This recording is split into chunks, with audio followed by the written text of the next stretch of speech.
আমরা যাচ্ছি। সবাই রেডি হয়ে গেছে, যাচ্ছি মামার বাড়িতে। সোনা পাপাও আছে, দেখো মার কোলে আছে সোনা পাপা। আমরা যাচ্ছি মামার বাড়িতে, দেখো সবাই মিলে। দেখো বড়ি ভাই আছে,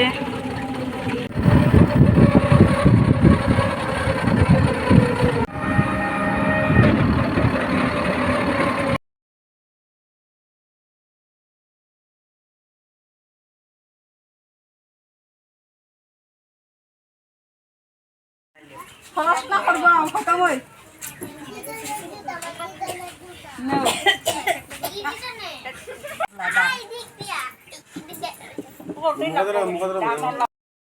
তো আমরা মামার বাড়িতে গিয়েছিলাম, কারণ হঠাৎ করে যাওয়া হলো কেন, মামার বাড়িতে আমার মামাতো ভাইয়ের মেয়ের অন্নপ্রাশন ছিল, তো গিয়েছিলাম সবাই মিলে।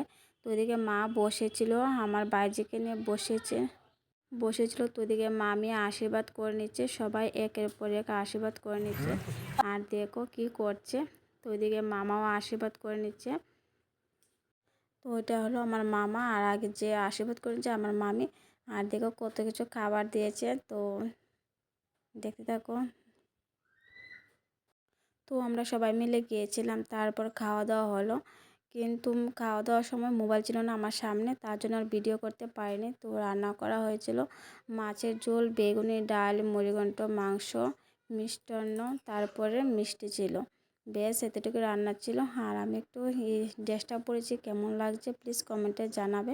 তারপর বাড়িতে এসে এদিকে মোছামুছি শুরু করে দিলাম। তো বাড়িতে ছিলাম না কয়েকদিন, তার জন্য ধুলাবালি পড়েছে। তো আমাদের বাড়িতে কি অনুষ্ঠান হতে চলেছে সবটাই শেয়ার করব।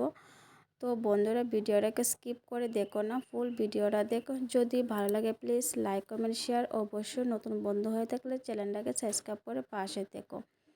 তো ওইদিকে দেখো মোছামুছি শুরু হয়ে গেছে, আর কি ধুলাবালি পড়েছে। তো ওইদিকে আমি মাথা ব্যথা গামছা দিয়েছি, কারণ ধুলা ভীষণ ছিল তার জন্য। তো এদিকে দেখো, তো ওইদিকে লাগল পাচ্ছিলাম না, তারপর চেয়ারের উপরে দাঁড়িয়ে তারপর মুছলাম। তো সবটাই শেয়ার করব তোমাদের কাছে।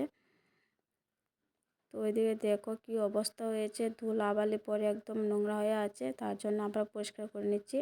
তারপর ঘরটা একটু মুছে নিলাম, কারণ ঘর দুয়ার মোছার না থাকলে তো ভালোই লাগে না। ধুলা তো পরে একদম 12টা বেজে গেছে।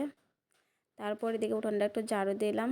তো কি অনুষ্ঠান হতে চলেছে তোমাদের কাছে সবটাই শেয়ার করব আস্তে আস্তে। আর আমি 2 দিন ধরে ভিডিও দিতে পারছি না কিছু সমস্যার জন্য, তার জন্য। তো তোমাদের কাছে সবটাই শেয়ার করব। তো দেখো উঠানে কি অবস্থা। তো উঠানটা ঝাড়ু দিলাম, দিয়ে তারপর স্নান টান করে খাওয়া দাওয়া করলাম। তো ব্লগটা বেশি বড় করব না, খুব ছোট করে তোমাদের কাছে শেয়ার করব। আর এখন আমরা বারান্দা দেওয়া হয়নি, তো তার জন্য এরকম লাগছে। দেখি আস্তে আস্তে বারান্দাটা দিতে হবে, না দিলে তো ভালো লাগবে না। আর দেখো ঘর দর পরিষ্কার করে মুছে নিলাম, কেমন লাগছে প্লিজ কমেন্টে জানাবে।